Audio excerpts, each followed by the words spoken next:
Kuna mtu ameona video hiyo niliyoweka ya kitendawili cha wazalendo kupewa mitaa, na akanikumbusha akasema kuwa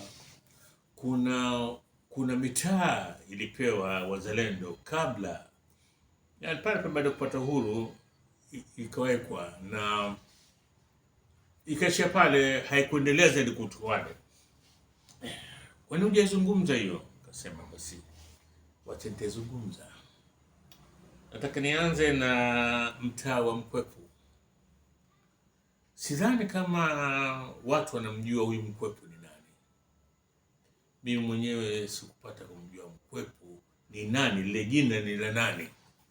Sasa siku moja katika mitandao hii tunafanya majadiliano, akaniandikia binti mmoja kutoka Dubai, akaniambia mimi ni mtoto wa Rashid Siso, na nikamwambia maarufu, alinipigia simu, nikamwambia Rashid Siso maarufu, mimi nikimjua toka utoto wangu, na ni katika watu ambao walikuwa kuna kulia Mwalimu Nyerere wakati wa kupigania uhuru Tanganyika.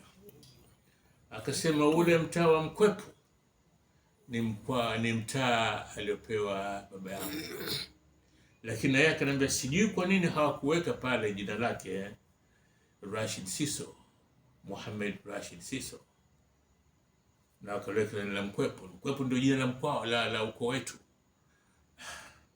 Nikamwambia mimi sielewi kwa nini. Nikamwambia hii imetoa maana kwa sababu watu wanaona Mkwepu, sema mjui Mkwepu nani? Mkwepu ni Rashid Siso. Rashid Siso alikuwa katika Bantu Group, wale vijana watano ambao walikuwa wanajiita wenyewe kuwa ni uhamasishaji na vile vile ni walinzi wa viongozi watano. Rashid Siso alikuwa hodari, akiweza propaganda, na ilikuwa katika mikutano ya tano ile mwanzo, Mwalimu atazungumza na hadhira ile.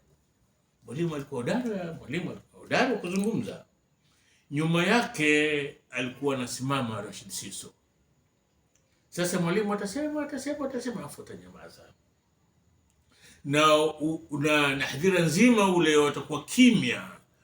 Zile dakika moja sekunde zile labda 2-4 alizonyamaza, basi Mwalimu atafanya kama alikurudi, atamuuliza afisa, unasemaje?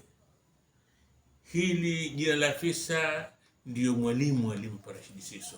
Basi Rashid Siso akiambiwa vile, alikuwa na namna ya kupiga ule ukelele pale juu ya jukwaa, basi na umati mzima ule utaitikia.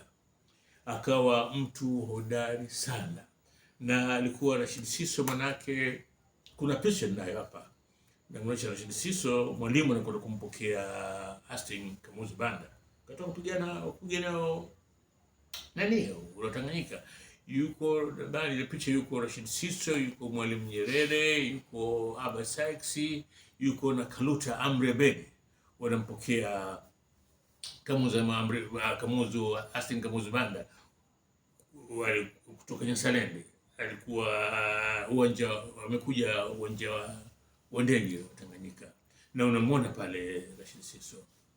Lakini baada ya uhuru kupatikana, ikawa sasa, na baada ya kuvunjika baada ya halmashauri kuu ya tano kuvunja baraza la wazee wa tano, zile shamra ambazo ilikuwa maarufu pale ofisi ya tano, siku zile kitwa kilo ndani New Street, Afrikaja kuitwa Lumumba Avenue, zikapungua, na Rashid Siso naye akawa amepotea, akawa hakuna tena anafahamika. Lakini siku za mwanzo ile kuanzia 1961 mpaka 63 ilipovunjwa baraza la wazee wa tano, Rashid Siso alikuwa hakosekani pale ofisi ya tano mtaa wa Lumumba.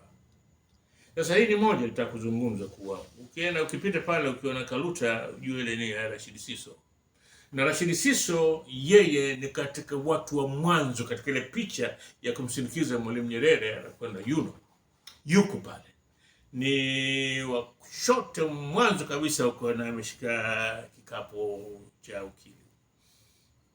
Sasa mwingine ni Hassan Omar Makunganya.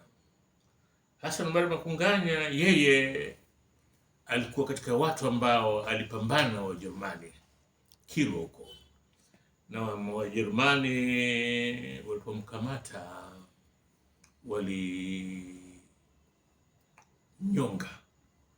1895 kabla hata hawajapambana na katika vita vya Majimaji. Sasa ule mtaa wa Makunganya upo, lakini jina la Makunganya si wengi wanajua kama jina lake hasa ni Hassan Omar Makunganya, na kuna picha inamwonyesha kamepigwa mnyororo, ndo anashikamatwa na Ujerumani. Yuko Makunganya mkono kulia, katikati yuko, nitaweka hii picha moyoni, yuko Omar Mwenda na pembeni yake yuko Jumbe. Hawa watatu wote walinyongwa na Ujerumani. Hizi ndo historia za hii mitaa. Toka mitaa, na kuna mtaa mwingine Kaluta, mtaa wa Kaluta. Si wengi wanajua kama Kaluta yule ni Kaluta Amri Abedi. Huyu ni Kaluta Amri Abedi ambaye alikuwa meya wa kwanza Mwafrika wakati Tanganyika inapata uhuru. Na Kaluta Amri Abedi soma na Mwalimu Nyerere Tabora, na ni mtu alikuwa na akili nzuri sana. Wanasema ile namba ya kwanza kwa ama atachukua Mwalimu Nyerere, hapa atachukua Kaluta Amri Abedi. Na wanayo mwandikia kitabu cha maisha yake kinaitwa Almasi ya Afrika. Na Kaluta Amri Abedi yeye alikuwa baada ya kumaliza Tabora, yeye hakwenda Makerere, yeye alikwenda Pakistani kusoma dini na akaja kuwa shekhe mkubwa lakini wa Kadiani. Na wanamkumbuka watu kumbuka Kaluta Amri Abedi kwa ule msimamo wake wakati wa bunge lile la kura tatu. Kulikuwa na watu wa bunge ndani ya Legico, kuna Wahindi wazungu na Waafrika, na watu wameingia wakaja 5, lakini hawa Waafrika wakawa wanatoa maneno vijembe kuwapiga wenzao, na hili lilimkera sana Mwalimu Nyerere kiasi ambacho siku moja akasema ndani ya bunge, akasema ikiwa kama huu ndio mwendo wenyewe huu, mimi nitajuzuru. Na nishekeleze kisa wabunge wenzake wakaomba juzuru. Ile limuuma sana Kaluta Amri Abedi. Mchana wake wa siku ile, yeye wanasema katika kitabu kile cha Almasi Afrika, yeye alikwenda kuswali dhuhuri, alafu akaswali dakika 2 kumwomba Mungu yeye atachangia na atakachangie jambo ambalo ni muhimu. Basi alipochangia alizungumza vizuri sana, akaeleza kuwa hakuna maana sisi wenyewe kwa wenyewe ndani humu